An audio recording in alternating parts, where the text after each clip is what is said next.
এই যে প্রচন্ড গরম, এই গরম কেন, কোথেকে আসে, কি কারণে আসে? কোরআন কি বলে, ইসলাম কি বলে?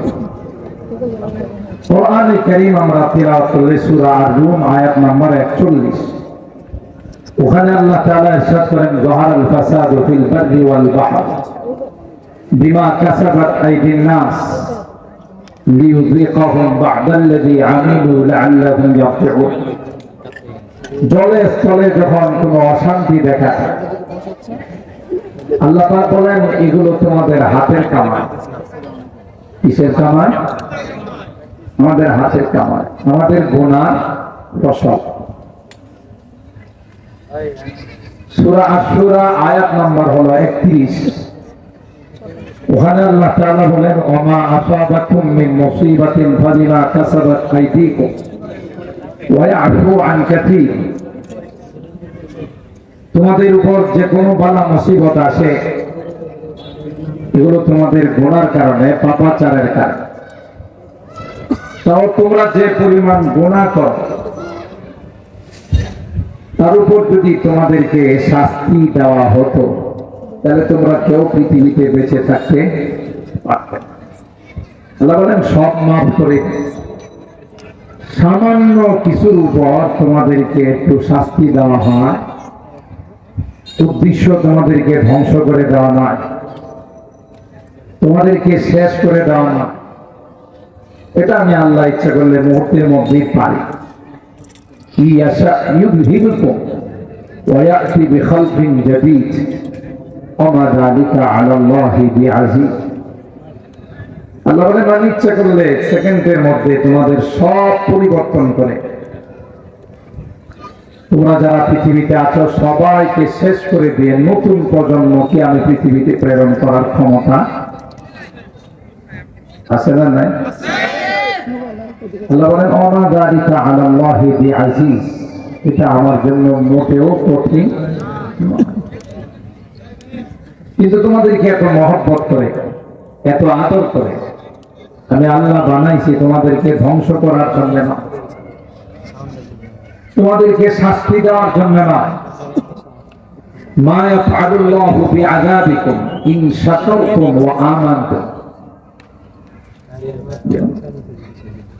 মা ইয়াফআলুল্লাহু বিআযাবিকুম ইন শাকারতুম ওয়া আমানতুম। আল্লাহ বলেন তোমাদের শাস্তি দিলে কি আমার প্রমোশন হবে? পৃথিবীর মধ্যে দুনিয়ার জগতে দেখা যায় কেউ যদি বিরোধী দলকে পিটাইতে পারে তার প্রমোশন হয়, মুহূর্তের মধ্যেই তার অনেক প্রমোশন হয়, যা যা কল্পনা করা যায় না। যোগ্যতা কি তো আচ্ছা তাহলে পিটাইছে, কথা হয় না। এটা এটা দুনিয়ার জগতে এরকম হয়, কেউ কাউকে যদি পিটাইতে পারে, মারতে পারে, তাহলে তার প্রমোশন হয়।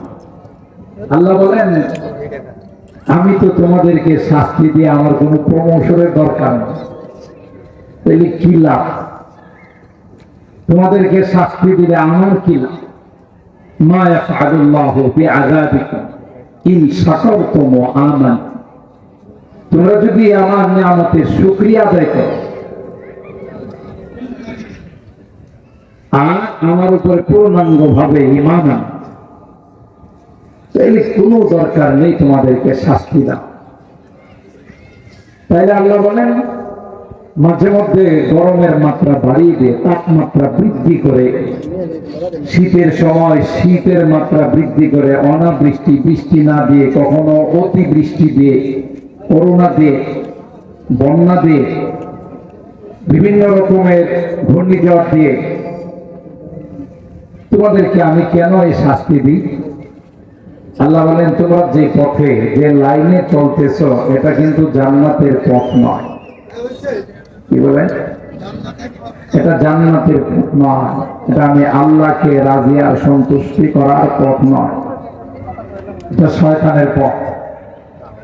তোমরা নামাজ পড়ো না, হালাল খাও না, গুনাতে সারাক্ষণ লিপ্ত থাকো, তোমাদের নারীরা বেপরদায় চলে, ঘুষ খাও, সুদ খাও, দুর্নীতি করো, মানুষের হক নষ্ট করো, সবগুলো হলো শয়তানের পথ, জাহান্নামে যাওয়ার পথ, জান্নাতে যাওয়ার পথ না। আর আমি তো তোমাদেরকে জাহান্নামে যাওয়ার জন্য বানাই না। সুবহানাল্লাহ। 100 ভাগ রহমতে 1 ভাগ গোটা পৃথিবীর মধ্যে আল্লাহ তাআলা বন্টন করে দিয়েছে। মানব, দানব, পশু, পাখি, কোনটা না, তার মধ্যে আল্লাহ তাআলা মাত্র 1 ভাগ রহমত বন্টন করে দিয়েছেন। 99 ভাগ কার কাছে? সেই 1 ভাগ রহমতের হাসর আমরা কি দেখি? একজন মা তার জান থাকতে কোনোদিন তার সন্তানকে আগুনে পড়তে দিবে? তার সন্তানের কিছু হোক সেটা দেবে? একটা পাখি তার ছানা যদি আপনি বাসার থেকে নিয়ে আসেন, এটা পারে না আপনার মাথার উপর বসে যায়, চিৎকার করতে থাকে, আর তার ভাষায় এসে এটা জানান দিতে চায়, আরে জানেন তুমি আমার কলিজার টুকরা, আমার নয়নমণি, তাকে তুমি কেন নিয়ে গেলা? কি অপরাধ করছিল? আমি বা তোমার কাছে কি অপরাধ করলাম? ফিরায় দাও। চিৎকার করে কথাই বলতে থাকে, আমার বাসায় আমার ছানাটাকে তুমি ফিরিয়ে দাও। 1 ভাগ রহমতের যদি এই অবস্থা হয়, যে আল্লাহর নিকট 99 ভাগ রহমত রেখে দিয়েছেন, সেই আল্লাহ কি কোনদিন তার বান্দা বান্দীদেরকে জাহান্নামে জ্বলতে দিবে? শাস্তি দিবে? এত মহব্বত করে, এত আদর করে বানানোর সময় ফেরেশতারা ভেবে দিয়েছে যে আল্লাহ এদেরকে বানাবেন, এরা তো যায় মারামারি করবে, কেউ আওয়ামী লীগ করবে, কেউ বিএনপি করবে, কেউ জাতীয় পার্টি করবে, রাজনৈতিক ভাবে এদের মধ্যে দলাদলি হবে, মারামারি হবে। দরকার কি? আমরাই তো তোমার তাসবিহ তাহলিলের জন্য, পবিত্রতা বর্ণনা করার জন্য যথেষ্ট। তারপরে আল্লাহ পাক জবাব দিয়েছিলেন, ইন্নী আ'লামু মা লা তা'লামুন, আমি যা জানি তোমরা তা জানো না। এত মহব্বত করে, এত মায়া করে তোমাদেরকে বানাইলাম, গরম দিয়ে তোমাদেরকে মারার জন্য নয়, বন্যা দিয়ে মারার জন্য নয়, অনাবৃষ্টি দিয়ে মারার জন্য নয়। তাহলে কেন দিচ্ছেন? তোমাদেরকে লাইনে আনার জন্য। তোমরা লাইনচ্যুত হয়ে গেছো, সিরাতে মুস্তাকিম জান্নাতের লাইনে তোমাদেরকে উঠানোর জন্য আমি একটু রেড অ্যালার্ট, একটু সিগন্যাল তোমাদেরকে দিলাম। যাহারাল ফাসাদু ফিল বাররি ওয়াল বাহর বিমা কাসাবাত আইদিন নাস লিয়ুযীকাহুম বা'দাল্লাযী আমিলু লাআল্লাহুম ইয়ারজিউন। আল্লাহ বলেন, জনস্থলে যখন কোনো অশান্তি দেখা দেয়, এটার জন্য অন্য কেউ দায়ী নয়, তোমরাই দায়ী। তোমাদের পাপাচার দায়ী, তোমাদের গুনাহ হলো দায়ী। আল্লাহ ডাক দেয়া কয়, কেন তোমাদের এত তাপমাত্রা বৃদ্ধি করে দিলাম? ঘরে শান্তি নাই, বাহিরে শান্তি নাই, কোথাও শান্তি নাই, শুধু গরম আর গরম। আল্লাহ কইলি যাইকাহুম বা'দাল্লাযী আমিলু লাআল্লাহুম ইয়ারজিউন। এ বান্দা, ওই পথ থেকে তাওবা করে আমার দিকে যেন তোমরা ফেরত আসো। গুনাহ থেকে যদি বান্দা তুমি তাওবা করতে পারো, তাওবার মতো যদি তাওবা করতে পারো, তাওবা করতে দেরি হবে রে, আমি আল্লাহ তোমাদের মাফ করতে দেরি হব না।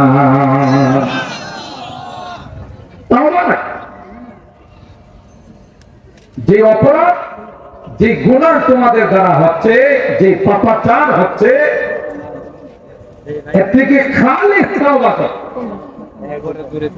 তাওবা কাকে বলে? মুখে মুখে বলার নাম তাওবা না। তাওবার 1 নম্বর রুকুন হলো, যে গুনাহটা আমার দ্বারা হয়ে গেছে এর উপর লজ্জিত হওয়া, তাৎক্ষণিক এই গুনাহটা ছেড়ে দেওয়া, ভবিষ্যতে এই গুনাহ করব না বলে অঙ্গীকার পেশ করা। হাক্কুল ইবাদ, কোন মানুষের যদি হক হয় এটা তাৎক্ষণিক তার থেকে এটা হক আদায় করে দেওয়া, তার থেকে এটা পরিত্রাণ, এটার নাম হলো তাওবা। গুনাহ করতেছি আর মুখে মুখে তাওবা করতে হবে না। এরকমের তাওবা করলে তাওবা মুস্কি হাসে। যে রকমের তাওবা মুখে মুখে তাওবা, আবার আমার দ্বারা গুনাহ হচ্ছে, এটার নাম তাওবা না। খালিস তাওবা করতে পারলে সবাই যদি আমরা আল্লাহর কাছে গুনাহ থেকে মাফ চাইতে পারি, আল্লাহর জন্য এই আবহাওয়া পরিবর্তন করা সেকেন্ডের মুহূর্তের ব্যাপার। আপনি এসি দিয়ে কি ঠান্ডা করবেন? আপনার রুম ঠান্ডা হবে, আপনার দোকান ঠান্ডা হবে, আপনার অফিস ঠান্ডা হবে, মসজিদের ভিতর ঠান্ডা করতে পারে। আর আল্লাহ পাকের এসি যদি মুহূর্তের মধ্যে বর্ষণ করেন, তাহলে গোটা পৃথিবী, গোটা দেশ ঠান্ডা হয়। ঠিক না বেশি? এই জন্য এই গরম, এটা আল্লাহর পক্ষ থেকে আমাদের জন্য একটা সিগন্যাল। আমাদের মধ্যে কিন্তু পরিবর্তন নাই। যে পরিবর্তনটা আমাদের এখন এই অতি গরমের কারণে, তাপমাত্রা বৃদ্ধি পাওয়ার কারণে কি নামাজী সংখ্যা বাড়ছে? কথা বলে না, বাড়ে না। পাপাচার কি কমছে? যারা যেই পাপাচারে লিপ্ত আছে তাদের এই পাপাচার তো হাজারো ইস্তিসকার নামাজ পড়লে বৃষ্টি আসবে কেন? সমাজের একটা বড় অংশ যারা আমরা গুনার মধ্যে লিপ্ত। কথা বলেন ঠিক না? যিনি সুদখোর তিনি কি সুদ থেকে বিরত রয়েছে? ঘুষখোর, দুর্নীতিবাজ, সন্ত্রাস, চাঁদাবাজ, কেউ কোনোটার থেকে বিরত নয়। তাহলে কি করে আল্লাহর রহমত আমাদের উপর আসবে? আমাদের তো এখনো আমাদের পরিবর্তন হচ্ছে না। পরিবর্তন না হওয়া পর্যন্ত আকাশের অবস্থা পরিবর্তন হবে না। ইন্নাল্লাহা লা ইউগাইয়িরু মা বিকওমিন হাত্তা ইউগাইয়িরু মা বিআনফুসিহিম। আল্লাহ বলেন আমি এগুলো পরিবর্তন করি, তোমরা যখন পরিবর্তন হয় তোমাদের মধ্যে আবার পরিবর্তন আসবে, অবস্থা পরিবর্তন হয়। ঠিক কিনা? আল্লাহর জন্য কোনো ব্যাপার মুহূর্তের মধ্যে হয়। যাই হোক, আমি মূলত এই কথা আপনাদের খেদমতে এই জন্য আরজ করলাম যে কি জন্য আজকে আমাদের উপরই বিপদ, আর এর থেকে পরিত্রাণ পাওয়ার